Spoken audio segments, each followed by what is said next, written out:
ወገን ምን አይነት አሳፋሪ ነገር ነው እየተሰራ ያለው? ሀያ ቆነጃጀትን አቅርበው እስቲ ምረጥ ኧረ እፈሩ። በእውነት ያሳፍራል። ትክክል አልሰራችሁም።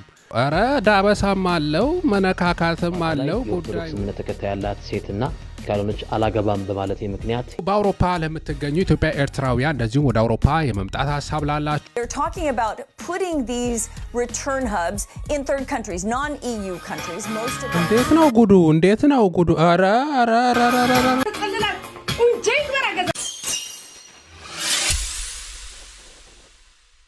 ሰላም ዩቲዩባውያን እንዴት አላችሁ? እግዚአብሔር ይመስገን። ይህ አሽሩካ ቻናል ነው። ባላችሁበት መልካም ሁሉ እንዲሆንላችሁ እመኝላችኋለሁ። በሳምንት ውስጥ ምን አይነት ነገሮች ተሰሙ፣ አዝናኝ አስተማሪ የሆኑ ጉዳዮችን ወደ እናንተ ይዤላችሁ መጥቻለሁ። እንደተለመደው ቪዲዮ ላይክ ያረጋችሁ እንድትካተሉ መረጃዎችን እንድታገኙ እጋብዛለሁ። ለሚጠቅማቸው ሼር እንድታረጉ በትህትና እጠይቃለሁ። አሽሩካ የምርጦች ምርጫ ይቀጥላል። ወገን ምን አይነት አሳፋሪ ነገር ነው እየተሰራ ያለው? ሀያ ቆነጃጀትን አቅርበው እስቲ ምረጥ የሚል አይነት ነገር ደግሞ ሀገርን በማስተዋወቅ ስም ባህላችንን የማስተዋወቅ አይነት በሚመስል መንገድ ይዘው መጥተዋል። በጣም አሳፋሪ ሆኖ አግኝቸዋል።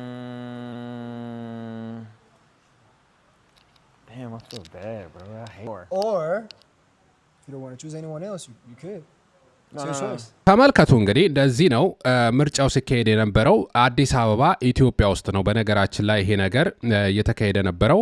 ይሄ ዲዲጄ የተባለው ራፐር ደግሞ በሌላ ሳይድ ቆሞ ያው ሴቶችን ሲያማረጥ ነው የምንመለከተው። አንቺ ለፊ አንቺ እንትን በይ አይነት ነገር ማለት ነው። ይሄ ባህልን እንዴት ነው ሊያስተዋውቅ የሚችል?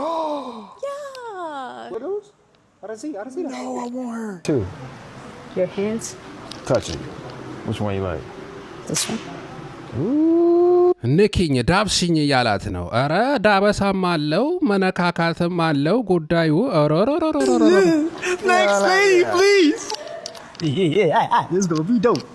ኧረ በዛቴ ደግሞ ምንድነው ጃኖን ደረበ ጭራሽ የሀገር ባህል ወክላለሁ ብለህ ወጥተህ በእውነት ምንድን ነው የሚያስተምረው? አሁን ጃኖ ተደርቦ ባህላዊ ልብስ ግጥም ተደርጎ ተለብሶ እንዴት ነው ሀገራችንን ባህላችንን የማይመጥንና የማይወክል ነገር እንደዚህ የሚዘባረቁብን? እንግዲህ ይሄ ነገር በብዙ የሶሻል ሚዲያ ዘመቻ ምናምን ተካሂዶ ይሄ ራፐር ሀገራችን መጥቶ እንዲጎበኝልን አይነት ቅስቀሳ ሲደረግበት ነበር የቆየው። ጠዋት ላይ ጥሪ ያቀርበንለታል። ታዲያ እሱም ወደ ኢትዮጵያ መምጣት እንደሚፈልግ ገልጿል። በሚኖረው ቆይታ ላይ ታዲያ ኢትዮጵያን በሰፊው የሚያስተዋውቅ ይሆናል ተብሏል። ከዚህ ዲጄን ታዲያ እነዚህ ናቸው እንግዲህ ኢትዮጵያን በሰፊው የሚያስተዋውቅ ይሆናል እያሉ እንደዚህ ዲስኩር የሚነዙብን። እንዴት ነው አልገባኝም። እንዴት ነው 20 ሴቶችን ደርድሮ አንድ ወንድ ማስመረጥ የሀገራችን ባህል ሆኖ? ኧረ እፈሩ። በእውነት ያሳፍራል። ትክክል አልሰራችሁም። ኢትዮጵያንን በሰፊው እያስተዋወቀን የሚገኘው ታዋቂው አሜሪካዊው ራፐር እንዲሁም ደግሞ ላይቭ ስትሪመር የሆነው ዲዲጂ እንግዲህ በዚህ ሰዓት በቀጥታ ስርጭት ለሚሊዮኖች ኢትዮጵያን እያስተዋወቀ ይገኛል። እኛ ስናቅ የሀገራችን የአበሻ ሴቶች ኩሩ ናቸው፣ ክብራቸው የጠበቁ ቆነጃጀት ናቸው። ምንም ጥያቄ የለውም። ያንን አድቫንቴጅ ደግሞ ወዳልሆነ ነገር ሲወሰድበት ማየት ጥሩ አይደለም። እዚህ ውስጥ የተሳተፋችሁ እህቶቻችንም እንዴት ነው ክብራችሁን አስከብሩ እንጂ እንዴ የሆነ እድል ተገኘ ተብሎ በቃ ዝም ብሎ ዘው ተብሎ መገባቱ ትክክል አይደለም። በቀጣይ እንደዚህ አይነት ነገሮች ላይ የምትሳተፉ ሰዎች ጥንቃቄ አድርጉበት። በእርግጥ ያው በሀገር ደረጃ ነው ይሄ ነገር እንደ ፕሮጀክት እየተሰራበት ያለው። ያው ተማሪው ከትምህርት ቤት ወጥቶ ሴቱም ክብሩን አጥቶ ትውልዱ ወደ ተሳሳተ አቅጣጫ እንዲሄድ ነው እየተሰራ ያለው። ይሄ ደግሞ ወላጅ እዚህ ውስጥ የምትሳተፉ ሰዎች ቆም ብላችሁ አስባችሁ ሀገራችንን ባህል ይወክላል አይወክል የሚለውን ነገር ብትሰሩ ጥሩ ይመስለኛል። እኔ በበኩሌ አሳፋሪ ነው ብየዋለው። እንዳትደግሙት ስፒድን ባየ አይኔ ዲዲጄ ለምኔ ዲስላይክ አድርጌዋለሁ ይህንን ሁኔታ። የጦሮሬ ሆነ ሁሌም በምክርሽ ቴዲ አፍሮ በቅርቡ አልበም ሊለቅ ነው። በዚህ ሳምንት አነጋጋሪ ከነበሩ ጉዳዮች ነበር። ኢትዮ ሪካ በሚል መጠሪያ አልበም ይለቃል እየተባለ ይገኛል። ያው ሶሻል ሚዲያው ተጥለቅልቆ ነበር ሳምንት። በእግሮችሽ ውከት ይነሳል ስምሽ እናት ሆነሽ ለአፍሪካ ቲዮሪካ የገነት ዋርካ ይሄ ነው አልበሙ። እንደዚህ አይነት ነገር አለው እየተባለ ነው። ያው ኤአይ እኮ ዘፋኞቹ ራሱ ዘፈኑን ከመልቀቃቸው በፊት ያው ተሰርቶ እየተለቀቀ ይገኛል። ምን አይነት ውድድር ዘመን ላይ እንደተገኘ አላቅም። ቴዎድሮስ ካሳሁን ዘፈን ሊያወጣ ነው ሲባል ሰው በቃ ቶሎ ሰርቶት ኤአይ በ10 ደቂቃ ከች ያደርግልሃል ማለት ነው። ለማንኛውም ቴዲሻ እየመጣ ነው።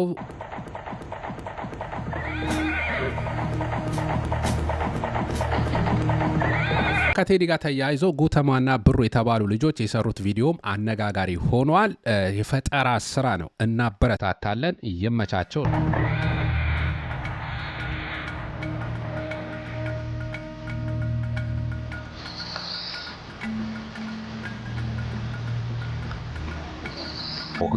በዚህ በምትመለከቱት መልኩ የቴዲ አፍሮ ስራዎችን አቀናብረው እየለቀቁ ይገኛሉ።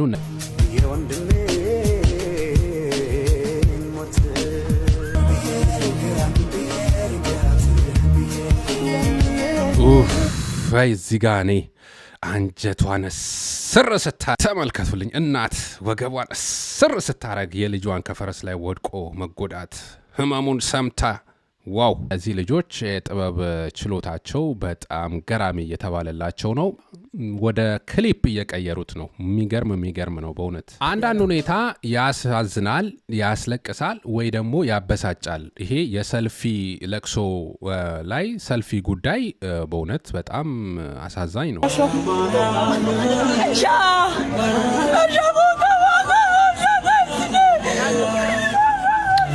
ቢቀርስ እናትዬ ቢቀርስ ይሄ ነገር በእውነት ደስ አይልም። ይቅር ነፍስ ይማር ላረፉት ላዘኑት ሰዎች። ግን ይሄ በሰልፊ አይነት ለቅሶ ሁኔታ በእውነት አሳፋሪ ነው። ከሀዘን ጋር ተያይዞ የምናያቸው አንዳንድ ነገሮች ከዚህ በፊትም ቀብር ላይ አባታቸውን ሄደውን ሰፕራይዝ እናርግ ምናምን በሚል በእውነት እዚህ ጋር ቪዲዮን ለማሳየትም የኢትዮጵያዊነት ሞራል አይመጥንም። ሄደው ቀብር ላይ አባታቸውን ልደት ደረሰን ብላ ጠጣ እንደዚህ ምናምን እያሉ መቃብር ላይ አባታቸው መቃብር ላይ እንደዛ አይነት ነገር ሲያደርጉ ተመልክቼ ነበር ቪዲዮና ትክክል አይደለም። በእውነት ይታረም። ይሄ የስልክ ሱሳችን እስኬት ድረስ ቤተ ክርስቲያን አስቸግሯል። የተለያዩ ጸጥታም ያስፈልጋቸው ቦታ አስቸግሯል። እዚህ ለቅሶ ላይም ደግሞ ሰልፊ አይነፌክስ ነው በእውነት።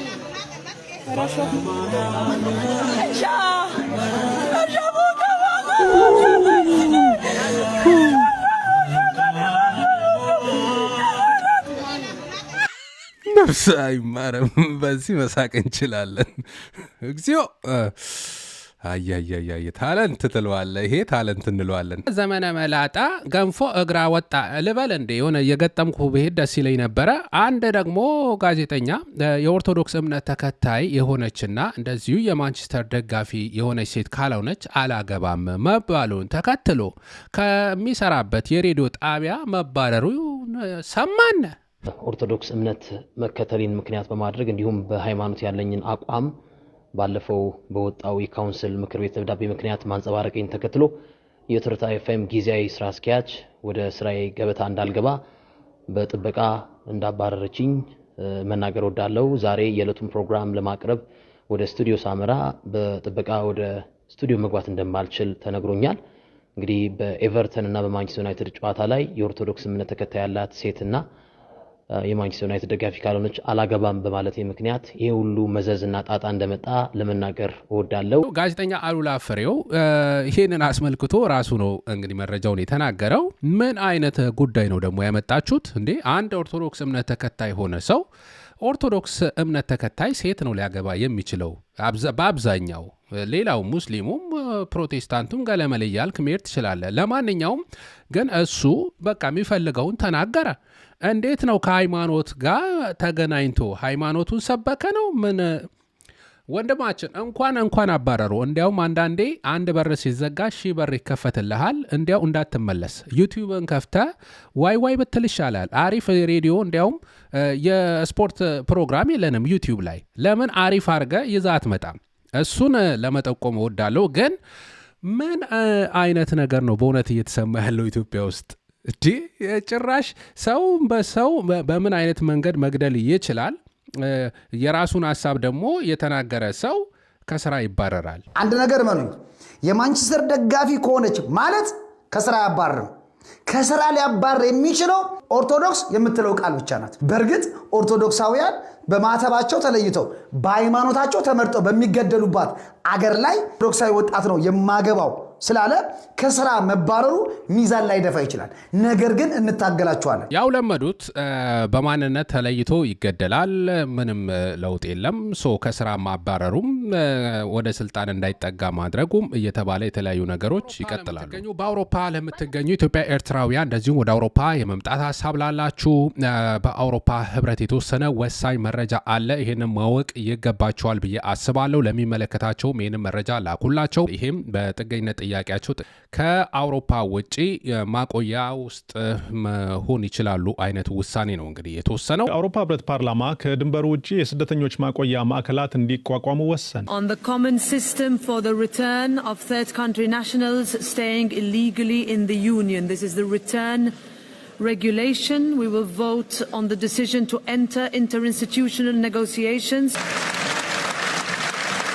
So the committee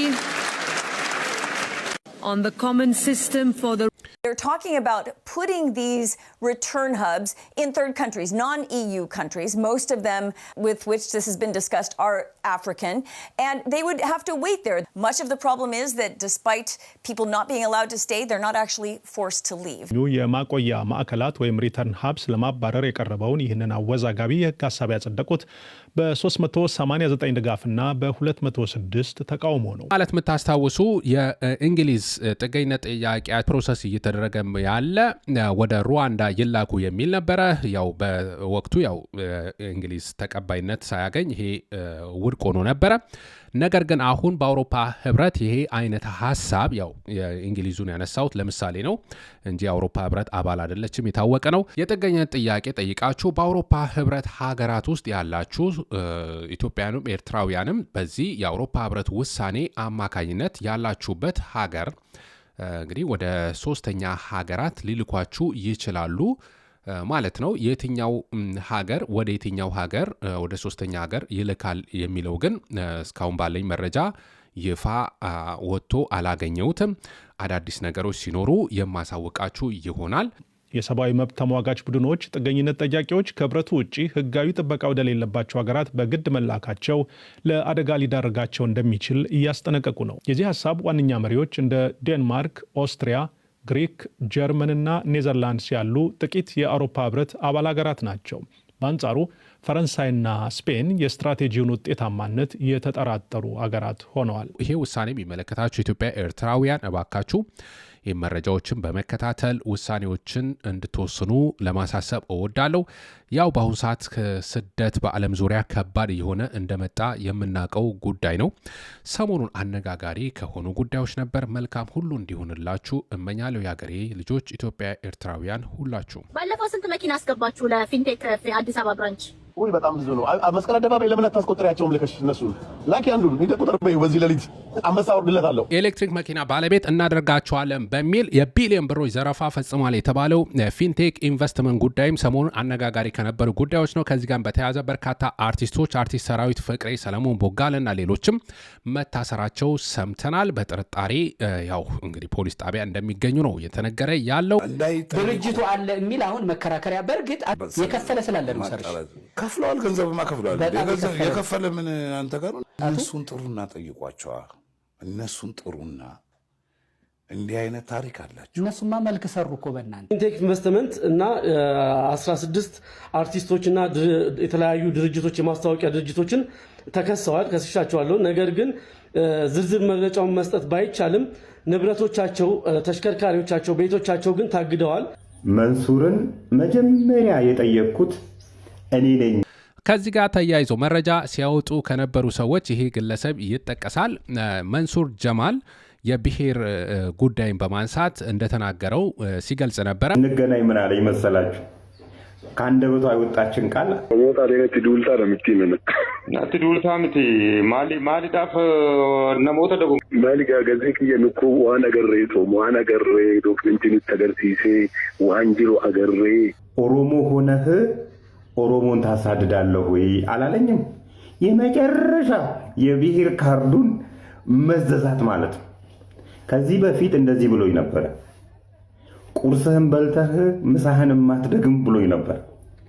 መንሱር ጀማል የሚባሉ አይነት ሰዎች ወደ ባለ ሀብትነት የመቀየር ጉዳይ ምን ይመስላችኋል? ያው አሁን ላይ ፊንቴክ ኢንቨስትመንትን ስንመለከት እንደዚህ አይነት በአጭር ጊዜ ውስጥ የባለ ሀብትነት ማማ ላይ የወጡ ሰዎች ከየት እንደመጣ ሀብታቸው ህዝብ እየዘረፉ እንደሆነ መንግስት እንደግፋለን በሚል ያው በዚህ የህዝብ ዘረፋ በዚህም ሆነ በዛ ባለሀብት እንደሆኑ ነው እየተመለከትን ያለ ነው። እንደዚህ አይነት ዘረፋ ተጠንቀቁ ነው። በተለይ በዲያስፖራ የምትገኙ ሀገር ውስጥም ላባችሁን ጠብ አድርጋችሁ እለወጥበታለሁ ብላችሁ ስትሰሩ የነበራችሁ ሰዎች ሪል ስቴት በሚል ከሀገር እናስወጣለን በሚል እንደዚህ አይነት ደግሞ ኤሌክትሪክ መኪና በሚል ዘረፋዎች ተጧጡፎ ይኸው ይፋ የወጣበት ነው። ፌዴራል ፖሊስ እንዳወጣው መረጃ ከሆነ በፊንቴክ ኢንቨስትመንት 1.7 ቢሊዮን ብሮች ተዘርፏል ነው እንግዲህ የተባለ ያለው። ይህም የተሰማው በዚህ ሳምንት ነበር።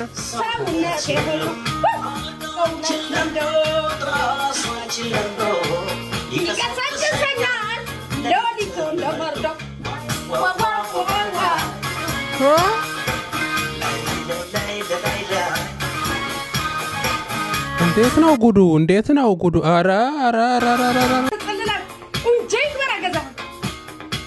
ሰምራን ምናምን ኢንጆይ ግብራ እረዳሻለሁ እኮ የአውሮፓ ጭንቀት፣ አሜሪካ ጭንቀት፣ ስትረስ፣ ዲፕሬሽን ምናምን እንደዚህ ካልተወዛወዝን ከበድ ይላል። ኢንጆይ ግብራ ምናምን ግን እስቲ ትንሽ ረጋ ማለት አያስፈልግም? እንዲያው ስለ አድኖንም ከሱም ጠጋ ማለትም እሱ ነገር ቢሟላ እንዲያው ወይ ዘንድሮ እሺ ብሷል ፈታ በፈገግታ እስቲ ደግሞ እንመልከታ። እዚህ ሰዓት መልእክት አስተላልፈዋል። ወራጅ አለ። ሰውም እንዳየሩ ጸባይ ይቀየራል፣ ሁሉንም እንደራስ ማመን ይቸግራል። አማራጭ የለም። እንደዚህ ሆነዋል። ዓለማችን ላይ ያው የነዳጅ ጭማሪ ጉዳይ፣ የኢራን ጦርነት፣ አሜሪካ እስራኤል ጦርነት ብዙ ዋጋ እያስከፈለ እንደሆነ እየተሰማ ነው። በሆነውም ባልሆነም የተለያየ ጥያቄ የሚጠይቃችሁ ሰው ይሄን ቪዲዮ ላኩለት። ምን አገባሽ ወይንሸት ልሽን ታምር ገመሰች። ምን አገባሽ ሳይ ምን አለ ወይንሸት ልሽን ታምር ገመሰች። ምን አስጨነቀሽ ዳፍንታ ሳይ ታምር ልሽን ገመሰች። ምን አገባሽ ዳፍንት አተረፈቻች። ምንድነው ታምር ልሽን ገመሰቻት። ምን ወይንሸት ልሽን ታምር ገመሰች። ምን አገባሽ? አሪፍ መልስ ነው። ምን አገባሽ? ትግረኛ ነው ግን ባንችልም ይገባናል በእርግጠኝነት። ትሪዎ ዘለኹም ሓውና ምዘን ትሪዎን ዘለኹም መርዓቱ በዓልቲ ቤቱ ድሕሪ ነዊሕ ናይ ፕሮሰስ ምፅባይ ፕሮሰስ ኣኺሉ ያው በቃ ፓስፖርቱን ተገናኝተዋል። ከፓስፖርቱ ጋር ነው እየተባለ ያለው። ሕጂ ተመልሳሉ አለው ምን ጎ ተመልሳሉ በቃ ፕሮሰስ ከሳልጣል ይል በቃ ወጣ ሀገሩ ካቲ በቃ ፕሮሰስ ተሳክቷል። አዎ ምናምን ነው። ወደ ዩቲዩብ ቤተሰቦቼ ለዛሬ ያቀረብኩላችሁ ይህንን ይመስል ነበረ። ቀጣዩ ሳምንትም መልካም ደስ የሚል ነገር የምታገኙበት የምታተርፉበት ሳምንት እንዲሆንላችሁ ሀገራችን በዓለማችን ባለንበት ሁሉ ሰላም እንዲሆን ኢትዮጵያ ኤርትራውያን መልካምን ሁሉ እመኝላችኋለሁ። አሽሩካ የምርጦች ምርጫ ነበርኩኝ። ከልብ አመሰግናለሁ።